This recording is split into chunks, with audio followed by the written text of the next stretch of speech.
Hello everyone, as always I am Cosmic, and today we get to review a game that I have waited 15 years for, Battlefleet Gothic Armada.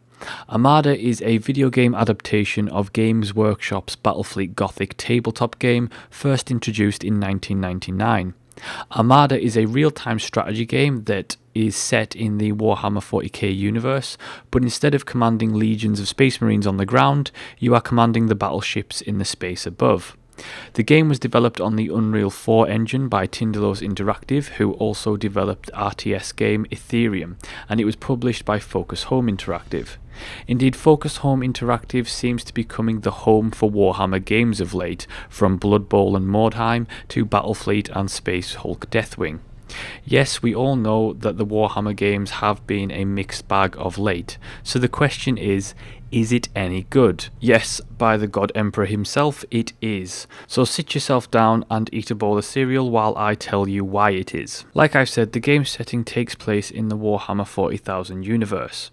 The single-player campaign, which contains the main story, places you in the role of Admiral Spire of the Imperial Navy's Battlefleet Gothic, whose sole purpose is defending the Gothic sector of the Empire from heretics, Xenos, and the Black Crusade of the Chaos Forces.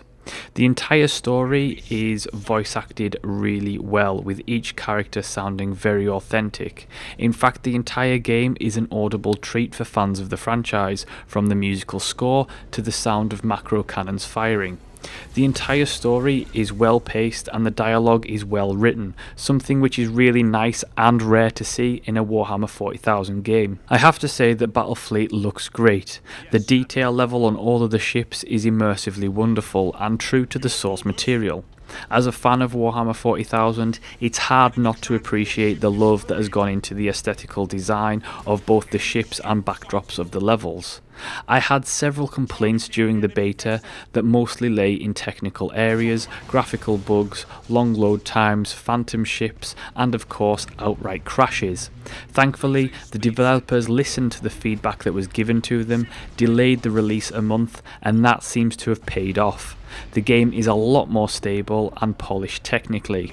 There is still the odd hiccup here and there, but it's leaps and bounds better than what it was. The single player campaign itself has you warping around the Gothic sector, completing various main story missions, as well as a host of optional missions and events, including uprisings, Xenos incursions, and quelling chaotic influence.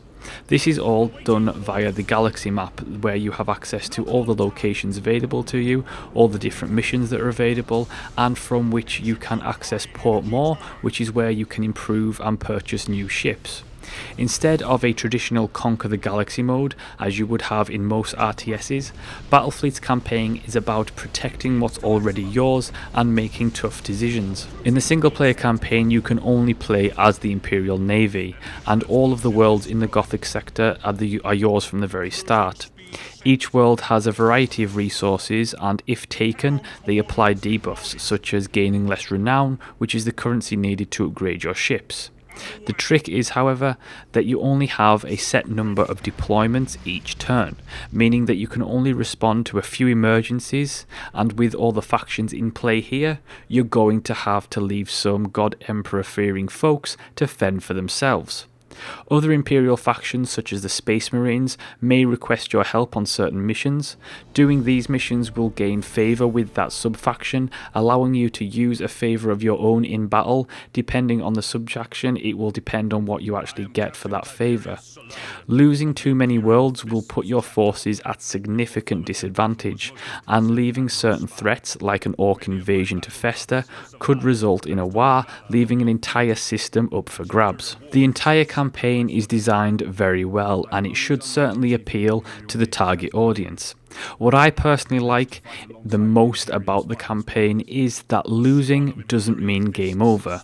Should I fail, which I have done multiple times, a main story mission, the quest will branch off into something different.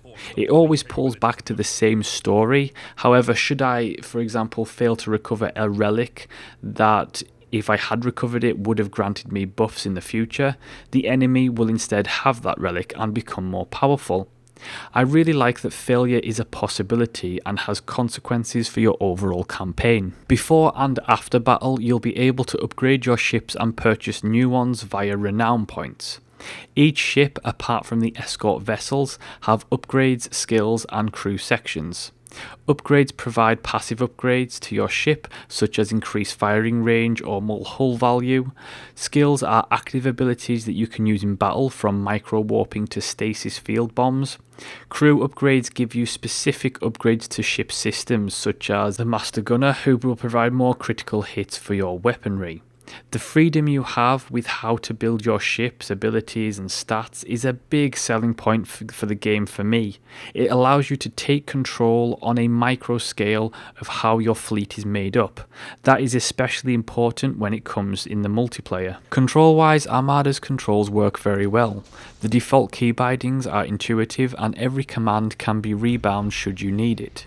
The controls work well. The game's UI, however, does have its issues. Aesthetically, the UI is pleasing to any 40k fan. However, I found elements of it to be too small, like certain buttons, for example the menu to select which system to target on an enemy ship. Once you learn each icon, it's really easy to understand. However, I certainly feel that the UI could have been improved to flow better, possibly display distance to targets, and just be generally more readable overall. The combat itself has some pretty satisfying space combat.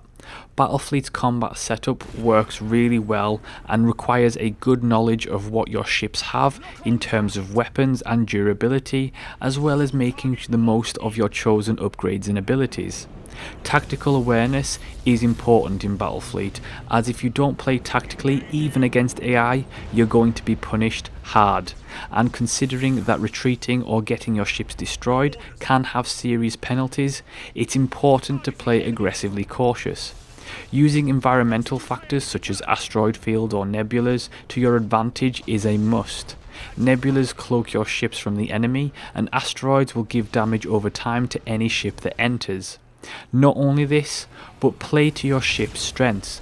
There's no point in trying a long-range battle if your ships are only truly effective at 3000 meters. It doesn't work. Ships each have systems that can be targeted individually, all of which correlate to something like warp engines, weapons, shields, etc.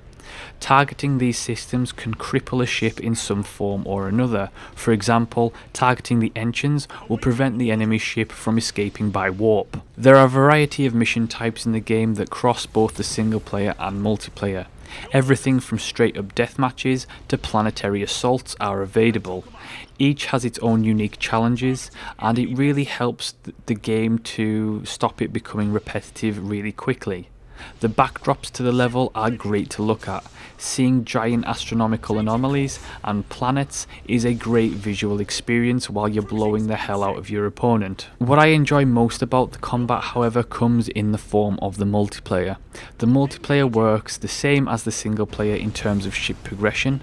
Facing player-controlled ships is a ton of fun, but for me, the fact that each of the current 4 playable races in the multiplayer each have their own playstyles, tactics and unique elements is just great. Playing as the Imperial Navy is a lot of fun, however switching it up to play as, for example, my favourite, the Hit and Run Eldar or the Ramming Orcs, is a great experience. Multiplayer has 1v1 and 2v2 modes, all with the variety of mission modes to play. The multiplayer is ultimately where the longevity and replayability of the game exists. Overall, Battlefleet is a fantastic game. It certainly gets the Cosmic Engine seal of approval. Everything from the sound to the core mechanics are high quality, and you can really tell that the developers really cared about the IP and what type of game they're creating. Yes, it has some flaws, but overall, it's a game that should easily satisfy any 40k fans or indeed most real-time strategy players. The story is well produced, the ships look great, and for me, there's no reason why you would wait for this. I will see you on the battlefield. And that's my review of Battlefleet Gothic Armada. Thank you so much for watching and listening. Do like, subscribe and leave a comment. Please share the video, and I will see you next time. O eternal God Emperor, preserve us from the dangers of the void.